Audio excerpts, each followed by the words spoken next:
Good times, my fellow humans. If it is not good, then it's about to get better. Welcome to the Be Different podcast. My name is Nekesa Ochieng, and I am glad to have you here. I remember one of my bosses at that time asking me a question. And he's a guy, and he asked me, "Why don't you live with your daughter? What is the problem? Why don't you live with your daughter?" I was like, it's like those are all excuses. You need you're working, you're gonna be able, you're already providing for this child anyway. Take the responsibility. But then if you can look at it from where this started, I just wasn't ready. You've never been a mother. No. Let's just say that. No. Until that point. And support, almost taking advantage of it to continue living my best life, what I thought was my best life. So I was like, you know what? This is a valid point. It hurt to hear that question. It really, really hurt. Yeah. And I'm like, oh, are you trying to say? And I got very defensive. And he was my boss, but he was also my friend. And he told me no. In fact, he used very heavy words. He's like, get your shit together. Wow. Wow. Okay. Wow. I was like, yeah, anyway. So, and I already had everything in place anyway for my daughter. Remember, she used to come over the weekend and over the holidays. I'm like, what kind of parenting is that? Yeah. Shame on you, Janice. Yeah. So then she did then come to live with me when she was, I think, about 7 or 8. Yeah, 8. And now that's when I was like, yeah, I'm a parent. This is my responsibility. And so since then it's just been the two of us, right? And now during that time is when, because the weight of it, I had so much guilt for not being present. I look at pictures, some of them in which you're in. I look at pictures from way back and I'm like, where was I? The only pictures I see myself in were during birthdays and stuff like that, when we bring all these kids together. I'm like, where am I? I'm not. I don't have pictures, very few pictures of me and my daughter in those years. So I had this guilt. And I have worked since then to compensate and make up for that lost time. I was very intentional. We're not going to have help in the house. It's just going to be the two of us. We'll figure out our routine.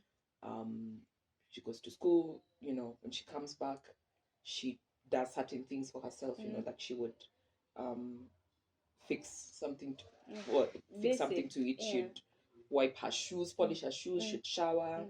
She'd even iron her uniform for the following day. Then I'd come home. So we developed sort of a routine, and then our bond started developing and growing.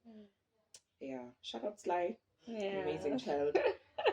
So mature, so responsible. Oh man, it's, when I think about it, that's the other thing I think I find interesting. She's not the only one. The for the few that I have observed, mothers who get children early, for some reason, it's like God just gives you a gift. That child is like so mature, can say things, understands things on levels that you can't compare with children of the same age. Yeah, in a 2-parent family situation. That's Yes. true. And I think part of it also has to do with, most of the time it's just the child and the parent, right? Because it could even be a father. It's just the child and the parent. So wherever you're going, you will go with your child. So if you're going to hang out with your girlfriends, that child is there. It's a good thing, and sometimes it also has its disadvantages, because then if you're doing things you shouldn't be doing, your child is watching and learning and observing. But I have amazing friends who have really nurtured her, and taught her certain things, and so when you hear my daughter conversing with some of my friends, sometimes I look at her, I'm like, whose child are you? Like, it's amazing. And God just gives us grace, and his favor just abounds in more ways than you realize. So now, when I then started being intentional about my parenting, is when I also had to do a lot of introspection. I'm raising a young woman. Do I want her to run into the same pitfalls that I did? I'm Like, no, I don't. And I don't want anybody else's daughter to find themselves in that situation. Yeah. So then everything around even what I did, the things that I took interest in, say even at work, were around identifying opportunities to engage with young girls, but also the youth in general. So I worked at AMREF for a couple of years, and there I had now that opportunity to do a lot of work around reproductive health issues and stuff like that. And then getting to understand that some of the challenges that we face with adolescents, for example, are not necessarily because they are making poor decisions. There are also system issues. There are system issues. One thing, for example, that the government of Kenya has completely refused to have a conversation around is the issue of comprehensive sexuality education. That's the thing. That's the thing. Is, and you can't touch it. Yeah. It's sensitive because the church wants to speak into it. You can't teach our children about sex. At the same time, you have the health service providers saying, we need to do this. We are getting younger and younger girls coming to the health facility, either looking for contraception, and we can't provide them with contraception because they need parental consent because they're under the age. They're underage. That's one barrier, right? Then at the same time, you have service providers saying, we are getting so many young girls coming with botched abortions, or girls coming bleeding because they tried to go because of the stigma associated with being pregnant, or the lack of information on how to get the services. They go to a quack. And they're there. You have a girl 15 years old, coming to hospital. So you have to do all these things, post-abortion care and stuff like that. Some of these things scar these girls for life. Either you can't have a child, or you develop reproductive health. If you're fortunate not to get sepsis, or an infection. So there are system issues as well. And so on the flip, on one side, yes, you can sit with young girls and have conversations about them being able to make informed decisions and understanding what they can do differently so that they don't find themselves in that situation. So yes, you can do that. But then now there are system issues that need to be fixed. And I feel that it's important to try and do both, So I find myself now in a situation where I work for an amazing organization that invests in that kind of creating that environment. So yes, you'll have programs that engage young girls around the importance of staying in school, completing their education, even girls who get pregnant, to make sure that they're able to go back to school, because that's the game changer. That's what changes lives. But then on the flip side, you need people who are intentional about changing systems and changing the policy. And I get a chance to do that now. So yes, I'll speak to young girls about, you do not accidentally get pregnant, At the same time, you're like, okay, in the event that girl decides she's not going to get pregnant, she doesn't want to get pregnant, can she access contraception?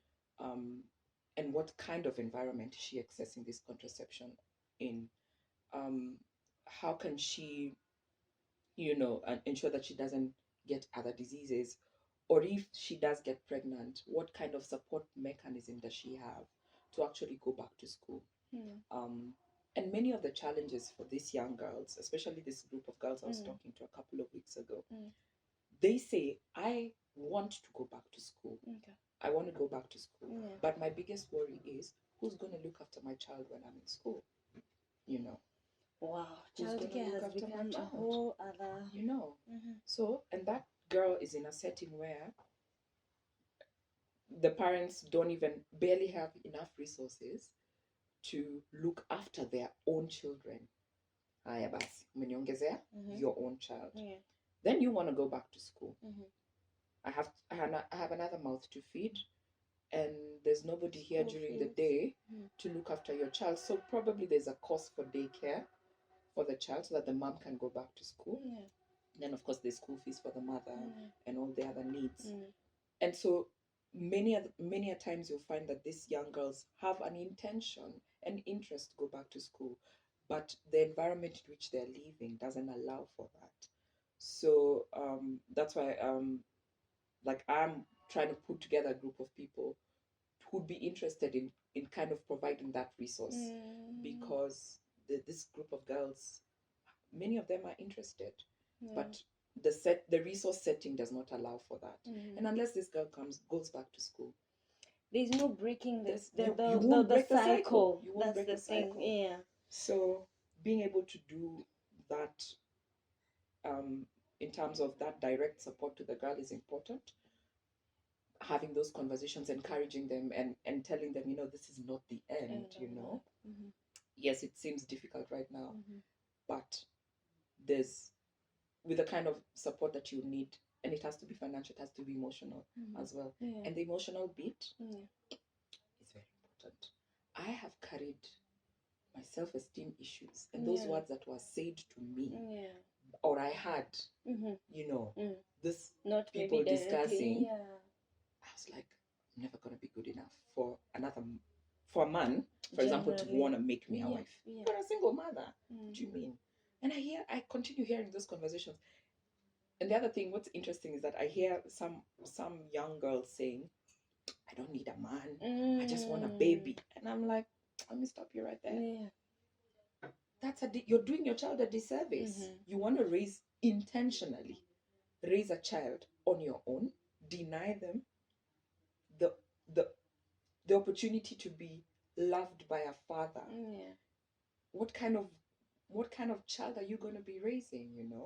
So I hear, I mean, it's a fad. I think it's like a fad right now. You're it's a like financially independent woman, so you're like, I don't need, but I just need a child. But I also feel like it's a coping mechanism for these self-esteem issues. We do not know them, but I usually feel like it's like, what are they called? Defense mechanism. For so many things that are going on that you maybe are not aware, or that you haven't dealt with. So you keep just spewing these remarks or thoughts, or it's just like a season you're going through. And you'll get to a point and you have to like really be aware of yourself, what you've gone through as a child, and just deal. And then now you'll get to that space where like, oh, this is how a healthy society looks like, and this is how a healthy me looks like. Like for my working on my self-esteem issues, why I got to a space where I was like, I have to deal with this. And I actually then was able to identify what the problem was, because I used to get myself in some ridiculous relationships. Ridiculous about that. Because Yani, in my head I have told myself, my belief was that you need to take what you can get. You need to take what you can get, because you're not good enough. You're walking with that narrative in your head. It's a narrative, and it was so ingrained in me that even I didn't realize that it's the reason why I did things the way I did them. So I mean, you get into a relationship with somebody and it is unhealthy, it is a toxic one, but because this person has taken an interest or a liking in my daughter, I'm like, at what cost? Or somebody who's like, oh, here is, I mean, you will always appreciate getting a little bit extra money here and there. So somebody who come and like, oh, I've taken care of school fees for this term. Who you see? This is the person I want to be with. But so just because they're meeting that one need that validates how I feel about myself being a single mother, then I'm like, I'll put up with everything else for this. So relationship after relationship, some of them not lasting very long. But then with each relationship that ends, you're left with that scar. It's scratched. You extend the scar. I got to a point where in 2019, I was so emotionally damaged. I went into depression. I went into depression in 2019 because I think so this one relationship I was in at that time came to a very ugly end, a very messy end, and I was like, I am done. Like my heart, I couldn't focus. I couldn't sleep. So I'd wake up in the morning and I'd have a shot of tequila. Oh, in the morning. Yeah. Remember, I haven't slept because I need to jumpstart my system, right? I haven't slept. Yeah. And I'd be like, okay, now I'm good. Now I'm recharged. Now I can get on with my day. And then I noticed that now that had become a trend. And I remember one morning getting to work, sitting in the car and crying. I remember it was a Monday. And I was like, I can't go into the office. I can't. And I was like, we have a problem. So because I used to work on Langata Road, just went to Amani. I just went and said, I think I have a problem and I need help. Wow. So one of the counselors did this evaluation, and she was like, oh yeah, you do have a problem, but you know what we're going to do? I'm going to refer you to, so it's just a counselor. I'm going to refer you to a clinical psychologist. Then you go and have a conversation, and then she was like, I think you might be depressed, but let me send you to someone else. So that day, I actually just took the day off. So I went. So she did this series of tests and everything. And, then she kind of explained to me what happens here. And the reason why, for example, somebody's put on medication for depression is because you need to balance your what are they called? They're not hormones. It's a hormonal issue. Okay. That then you have extreme highs and extreme lows. Yeah. It's a hormonal imbalance, a chemical imbalance. So that's why you're given medication, because you need to get your brain to the kind of to balance those levels so that then you can deal with the problem. So and I keep wondering why people are usually afraid about medication. Yeah. You don't take medication. Like she told me, I'm gonna put you on medication for 6 weeks. Let's see if your mood, number one, improves. As you do that, continue with counseling so that you can walk through the issues that got you to this space. And I did that. And after 6 weeks, she was like, yeah, you're good. You're good. I can tell you're in a better space. And that changed. My mood changed. I was able to sleep. Then as you continue doing counseling and everything. So I did counseling for a couple of weeks. And unearthed. How hard was that? Hey, it was hard. How I hard used to was cry. that? I used to I sit can in those sessions and imagine. just cry. I just used to cry. I can imagine. And one thing that kept coming up was my daughter. Yeah. It kept coming up. Yeah. So even saying, but that's what I like. Just own your story, because nobody can. You're the authority in your life, And you've been through it. You've lived it. And I think people are afraid to say, I'm going through counseling or I'm in therapy because of what the perception is. I'm like, I am in therapy and I know I need therapy. And this is why it's important. Wow. So being able to accept that. You own your story. Nobody can. I'm like, yeah, it's not a lie. I am in therapy. And you had to go through the healing for yourself. I had to do it. And I had to ask myself such difficult questions. Then there's this program, EZA. I don't know if you've heard of EZA. I actually did EZA. So I dealt with my some of my emotional baggage through therapy. Okay. And being able to understand where this is coming from and the genesis. And then there's a fact that also now I used to ask myself, I'm like, but why am I doing this alone? Like, why? Why am I doing this alone? And being able to navigate that and be okay with the fact that my daughter's father is indifferent most of the time. So that's that one part. But then now there's the other issue around my spirituality, because for you to be a whole human being, there's the emotional, there's the spiritual, there's the physical, there's the intellectual, and you need to deal with all those issues. Yeah. So then I had to get onto a spiritual journey to be able to address my issues holistically. Yeah. So I did Ezra. Yeah. Hey.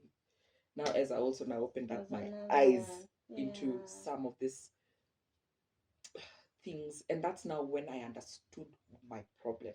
Okay. Because then you do this it's like a, what do we call it in I've heard about it. It's like alabastron. I think alabastron is more famous than Eza. Yeah. But yeah. Now this one is founded on biblical teaching Yes. and the word of God. So we did this exercise where it's called going to the basement. So you think of your life as you know, like think about it like an iceberg, right? And you split your iceberg into two. So you have what is on the surface, and what you have on the surface is your actions or behaviors, certain things that you do. So I tend to, so you say, for example, I am overly emotional, or I get angry very fast, or I'm, you know, quick to anger, So that's the emotion. But the next level is what drives that emotion. You know, you have to point it out to yourself. Yeah. So you ask yourself, what drives me to act like this? And you drill down. At the bottom here is what your belief system is, what you believe about yourself, that causes you to do all these other things all the way to the top. And that's when I drilled down. I believed that I was not good enough. So I had to overcompensate. I had to bend over backwards to accommodate people because I want them to want me. I want them to like me, you know. And did you want them to stay also? Yeah, I want them to stay. I don't want them to leave me. I want to endear myself to them at whatever cost. So I realized there. So define that, put that in a word. Lack of self-esteem, because I am insecure. I have been insecure since I was 19. Since I got pregnant. And everything I have done has been from that perspective of insecurity. So then now on this other side of the diagram, you're like, the foundation, what does God say about you? Yeah. Then now work up. So what does God say about you? That you're loved, you're my child, and I love you, and you know. And therefore, because God says that about me, what do I say about myself now with that knowledge in mind? That I am enough, that I am loved, and I have an opportunity to share all this goodness with the world. And therefore, what does that mean? How do I need to behave? What are the things I need to do? And so now you build up this other phase, this other side. And that's where I'm at right now. Wow. That's the space I'm in. I mean, still work in progress. Yeah. But I'm like, I wish young women could do that. Because it will save us so much anguish, so much heartache. It would stop you from, in your tracks, from making certain decisions, even about where you work, about the kind of people you associate yourself with, your habits, you know, your lifestyle choices. It's life-changing. It's life-changing. So being able to work on those things at a very personal level, but at the same time being able to work with others, you know, bring all these things together is now my life purpose. Like, I have never been so certain. That's the thing, you know, about your life purpose. But it had to come from that point of pain. And wow, must have been a lot. It was. You had to be stopped by depression. Oh, Lord. In your tracks, God was like, I'm gonna deal with you, and I'm gonna deal with you. It's gonna be, you know, sometimes, and I can't remember. There's a phrase that sometimes you know that you should be doing things differently, like you know it, but it will only the only thing that will compel you to get to that space is probably going to be something tragic or something costly. Yeah. That's exactly what happened. Yeah. And you can, I mean, I look back and I'm like, wow. But I wish you asked us though. What? You were this beautiful. For me, you were like our Beyonce. Oh wow. You used to wear these shoes and these two dresses, and I'm like, oh my god, Janice. And you had this whether you had it or not, as we know you had, we knew had you had money. money. Faking it till we made it. That's what we did. But at the end of the day, we used to like, you're so beautiful. Oh my god, that one has a. You never look like a mother. Yeah. You know. Yeah, that's true. And true. you are seeing just this different person. For me, it's the way you went and got jobs in these amazing organizations. And I'm just thinking, oh my god, then it's beauty and brains combined. And I'm just seeing I have a totally different story. Yeah. Of you. Yeah. If only you than had, the one I have of myself. Yeah. Yeah, that's true. And that's true. And I hear people say that, and I'm like, God, if only you guys knew. Yeah. Like, but we need to normalize that those conversations are important. We don't tell each other. We'll say that when you die. We'll say that about you when you can't hear them. They say give people their flowers when they're alive. Yeah. And sometimes I hear people be like, are you talking about the same person? I'm like, you're talking about me. Like what? And that's why even in work situations, sometimes I hear somebody say something and I'm like, oh, I actually did that. Like we don't give you don't give yourself credit. And for me that has always been a thing. I downplay some of these things. Then when you hear someone say it, I'm like, oh, okay. But even then, if I'm driven by wanting to unconsciously to create that kind of impression on you, then I will never know when I've actually achieved it, because my desire is always going to be, and then I'm not saying it, and the next one, and the next one, and the next one. I don't see it, so and I'm not saying it back to you. We are not those people who are we don't validate each other. We're just like, you do you. So what I've taken out, and I really like the issue of counseling, therapy is very important. I like the fact that there was space for medication for 6 weeks. Those things that I didn't know, I've learned. And how now you're using your story to impact young girls, how you're talking about them, and how you're the in-between between the systems, the society, what's lacking in our society, and what's not working. Of course, our systems, good Lord. Yeah. But it's not all lost from a system perspective. I think. Are we doing better? I think we're getting there, honestly. I mean, I sat in meetings with people at, say, like the Ministry of Health level, and you can hear. And I think when COVID hit, and what we saw in the increase in teenage pregnancy, for example, that has compelled them to be like, okay, we have a problem, and we need to fix the problem. So now they are a lot more open to looking at what's the data telling us. Why are these young girls making this kind of decisions? What is missing in the system and within, and how can we address it from a policy perspective? And I'm glad that work is going on, because it will really, really be a game changer. And being able to call it as it is. We've traditionally hidden our heads in the sand. We're like, we don't have a problem. We downplay it. But COVID showed us, we are messed up. There's a problem. We are messed up, especially from the family setup. It's incest. It's a lot of incest, rape, molestation, parental and those are the absence things. Yes, as well. we are not talking about it. It's in Africa. And in the same breath, you're asking kids, why are they pregnant? You're asking girls, why were you shocked when you learned that you were pregnant? The lack of comprehensive sex education, the media, the role media plays is a lot nowadays. the kids are empowered from left, right, and center. And we are not there as parents to say, we are not putting in our voice.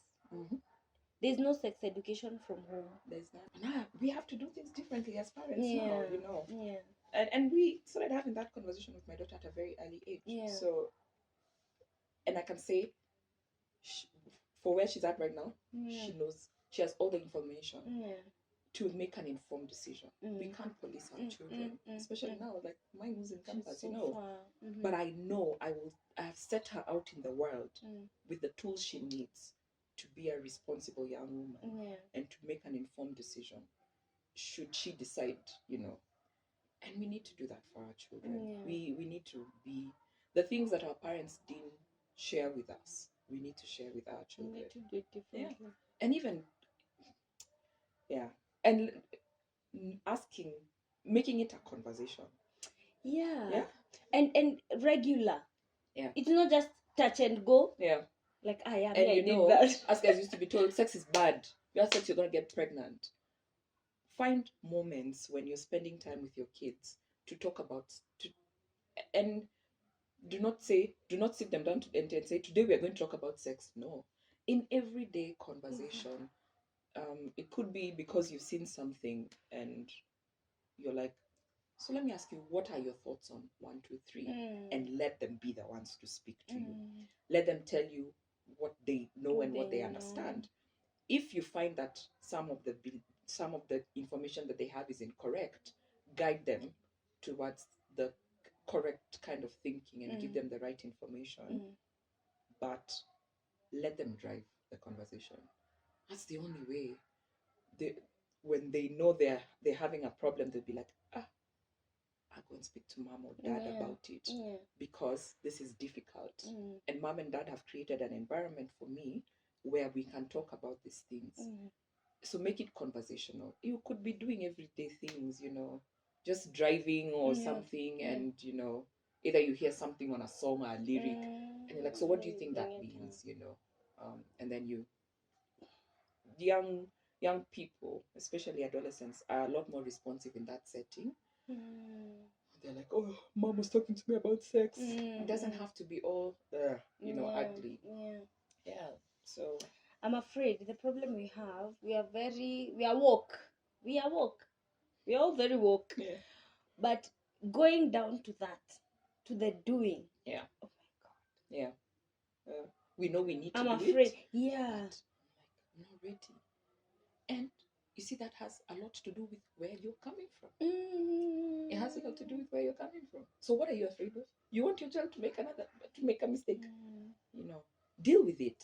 Why are you uncomfortable having a conversation about sex with your child? What is the issue? Because you are the problem. You are the problem. You have the problem. And if you don't deal with it, you're passing it on. You pass on, and you'll find yourself a grandmother. Let me tell you, I was so afraid of getting children who are girls. And guess what? I have 2 girls. Why? But why were you afraid though? Because of my experiences. My childhood traumas and blah blah blah. I don't know. It's just I just knew, okay, I don't mind getting kids, but let them not be girls. Because I always felt like I do not know how to protect. I wouldn't know how to take care and protect a girl child. How do you think you're doing so far? Oh my God. I was just telling the person yesterday, I was actually talking to a counseling psychologist, and I was just telling her, I'm a parent. I'm the parents we are talking about. Like, it hasn't hit. And I've started paying school fees.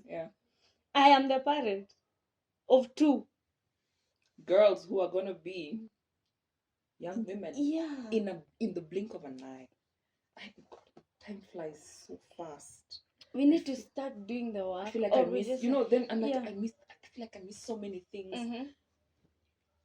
But so what I'd encourage, especially young parents, just enjoy those moments.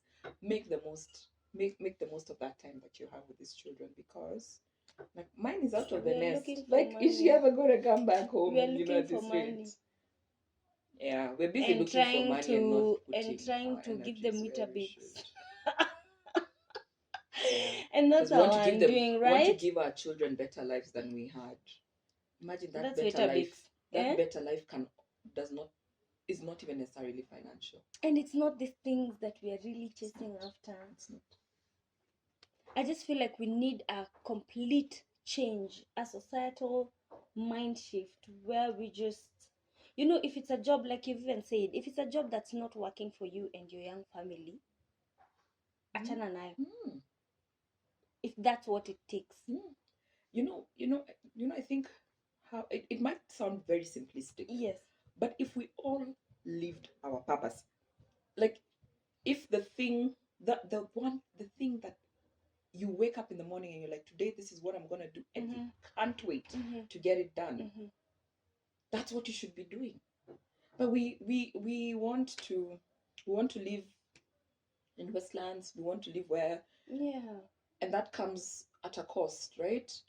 So you're gonna be in a dead end job that you don't like, but it's making you money so that you can live in Westlands, and then the cycle continues. Now imagine if you lived your purpose, like one, and unfortunately people live their entire lives without realizing their purpose. If you can crack what your purpose is, why did God put you on this earth? Figure that out, right?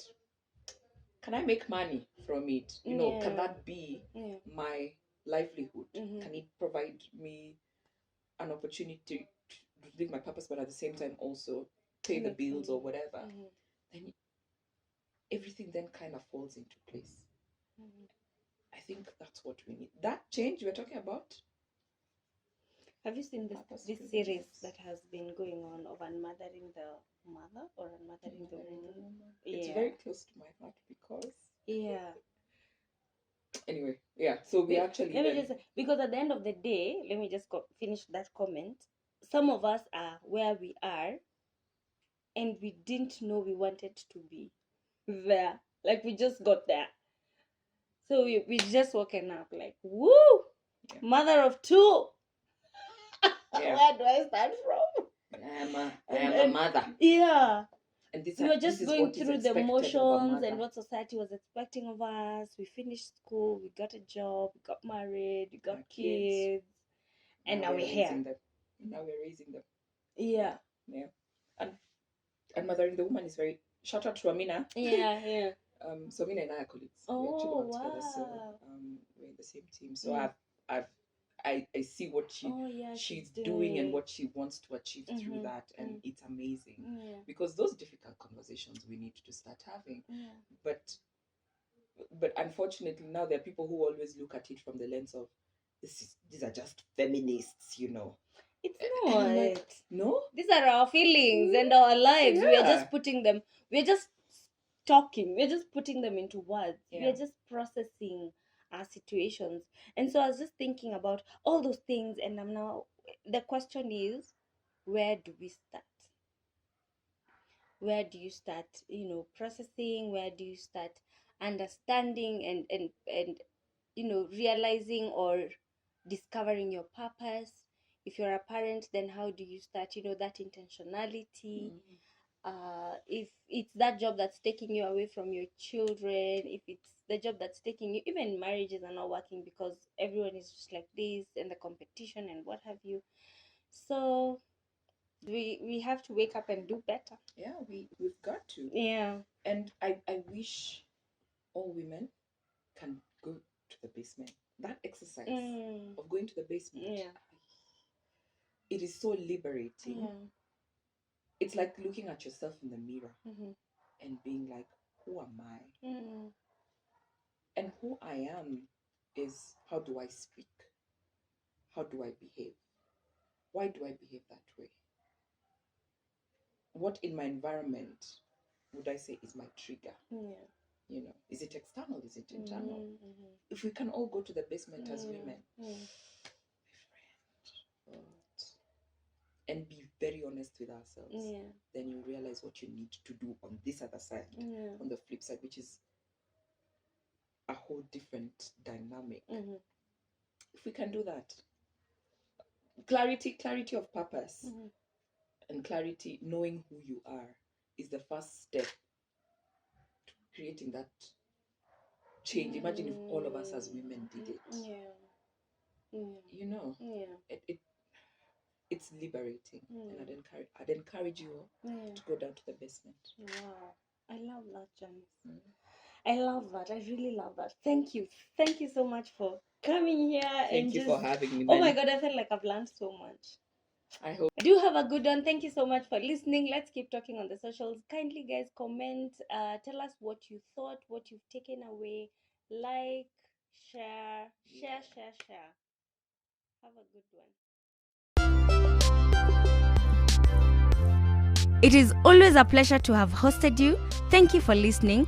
Follow us on the socials, Instagram and Twitter at BeDifferentKE, at I am Nekesa. Facebook is Nekesa Ochieng. Let's keep talking.